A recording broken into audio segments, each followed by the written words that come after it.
Quality और consistent performance के लिए सिर्फ सिल्वर पंप्स एंड मोटर्स, नाम याद रखना। सीएम भूपेन्द्र पटेल જે ઉપસ્થિત છે અને તેમની સાથે આચાર્ય દેવવ્રતજી પણ ઉપસ્થિત છે અને હવે થોડી જ વારમાં ધ્વજવંદનના આ કાર્યક્રમની શરૂઆત થશે। 76મા પ્રજાસત્તાક દિવસની રાજ્યકક્ષાની ઉજવણી અહીં થઈ રહી છે તાપીમાં। બીજી તરફ ગાંધીનગરના દ્રશ્યો આપણે બતાવી રહ્યા છીએ કે જ્યાં ગૃહરાજ્યમંત્રી હર્ષ સંઘવી ગાંધીનગરમાં ઉપસ્થિત છે અને ત્રીજા જે દ્રશ્યો છે જ્યાં પોલીસ કમિશનર GS મલિક ઉપસ્થિત છે। અમદાવાદના દ્રશ્યો આપણે બતાવી રહ્યા છીએ। થોડી જ વારમાં રાજ્યકક્ષાના આ કાર્યક્રમની પણ શરૂઆત થઈ રહી છે જ્યાં રાજ્યપાલ અને CM ભૂપેન્દ્ર પટેલ ઉપસ્થિત છે। તાપી જિલ્લામાં રાજ્યકક્ષાની ઉજવણી આ વખતે યોજાઈ છે અને ત્યાં પરેડ કરવામાં આવી અને થોડી જ વારમાં CM સલામી ઝીલશે અને ત્યારબાદ ધ્વજવંદનના કાર્યક્રમની પણ શરૂઆત થશે। 76મા પ્રજાસત્તાક પર્વની આ ઉજવણી આજે દેશ કરી રહ્યો છે અને દેશની સાથે સાથે ગુજરાતનો આ જે માહોલ છે એ પણ આપણે બતાવી રહ્યા છીએ। તાપીના આ સીધા જ દ્રશ્યો આપ ટીવી સ્ક્રીન પર જોઈ રહ્યા છો। 76મા રાજ્યકક્ષાના પર્વની ઉજવણી અહીં થઈ રહી છે। તાપી જિલ્લામાં 76મા રાજ્યકક્ષાના પર્વની ઉજવણી બાજીપુરા સુમુલ ડેરીના ગ્રાઉન્ડ ખાતે આ કાર્યક્રમ યોજાયો છે।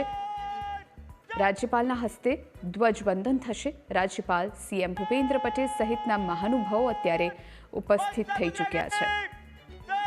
પોલીસ દ્વારા વિવિધ કાર્યક્રમોની કૃતિઓ અત્યારે રજૂ કરવામાં આવી રહી છે।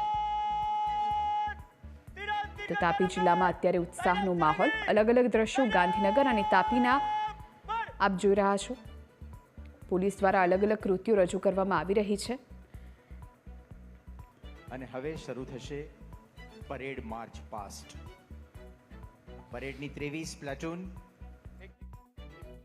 પરેડ કમાન્ડર IPS અધિકારી શ્રી જયવીર ગઢવીના નેતૃત્વમાં ભારતીય ત્રિરંગાને સલામી આપતી સલામી મંચ પાસેથી એક પછી એક પસાર થશે। શ્રી જયવીર ગઢવી 2022ની બેચના IPS અધિકારી છે અને હાલ અમરેલી જિલ્લાના ધારીમાં તેઓ ASP તરીકે ફરજ બજાવે છે। नंबर 1 प्लाटून आगे।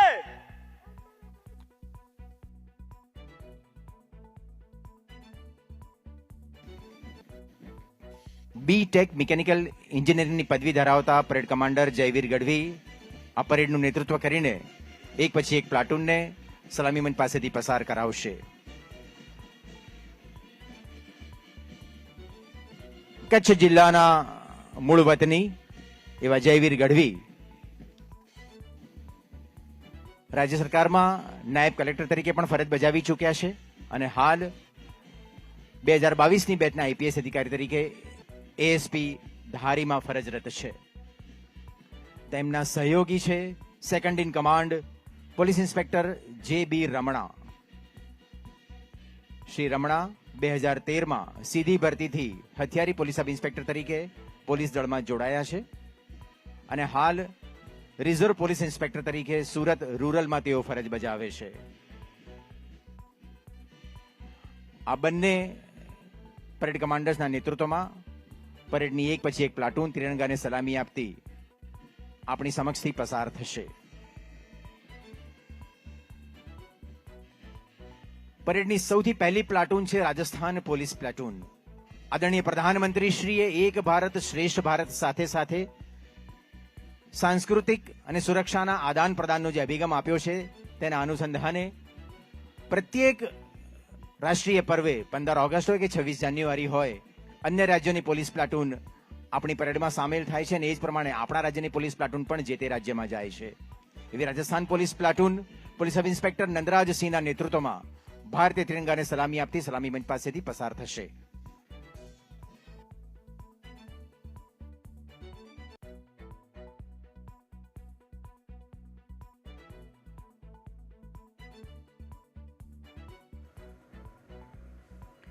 તો તાપીના દ્રશ્યો આપણે બતાવી રહ્યા છે। અત્યારે અલગ અલગ પરેડ કરવામાં આવી રહી છે। પોલીસ દ્વારા અલગ અલગ કૃતિઓ રજૂ કરવામાં આવી રહી છે અને તિરંગાને સલામી આપતા આ પરેડ પસાર થઈ રહી છે. અલગ અલગ દ્રશ્યો આપ જોઈ રહ્યા છો તાપી, અમદાવાદ અને ગાંધીનગરના. વિસ્તૃત લિખિત બંધારણને આજના દિવસે 1950માં આ દેશે અમલમાં મૂક્યું હતું. આઝાદીની લડાઈમાં પાયારૂપ એવા લોકશાહી, સમાનતા અને બંધુતાના મૂલ્યો પર રચાયેલું તેમજ લોકો દ્વારા લોકો માટે અને લોકોને સમર્પિત આ બંધારણ 75 વર્ષના ભવ્ય ભૂતકાળ સાથે વર્તમાનમાં પણ એટલું જ પ્રાસંગિક અને નવીન છે, જેનો શ્રેય બંધારણના ઘડવૈયાઓને જાય છે. આજના આ